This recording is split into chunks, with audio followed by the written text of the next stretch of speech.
కలిసొచ్చే కాలం వస్తే నడిచొచ్చే కొడుకు పుడతాడన్నటువంటి సామెతలాగా ఆంధ్రప్రదేశ్లో ఒక అద్భుతమైనటువంటి అవకాశం దక్కింది. ఇప్పుడు పక్కన అమరావతి శరవేగంగా పూర్తి చేసే పనిలో ఉండగా ఖనిజాలు ఇక్కడ అద్భుతమైన ఖనిజం ఆంధ్రప్రదేశ్లో ఉందని, అంటే ఈ మధ్యన దేశవ్యాప్తంగా వివిధ చోట్ల కొన్ని ప్రైవేట్ సంస్థల ద్వారా ఖనిజాలని పరిశోధించమని ఎక్కడెక్కడ ఏమేమి ఖనిజాలు ఉన్నాయో తేల్చమన్నారు కదా.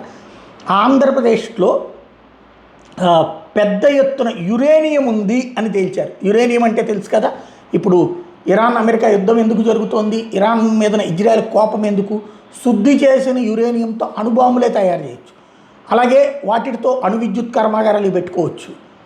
ఈ యురేనియము భారతదేశంలో ఓవరాల్గా 4 ప్రదేశాల్లో ఐడెంటిఫై చేశారు, 4 రాష్ట్రాల్లో ఉందని తేల్చారు.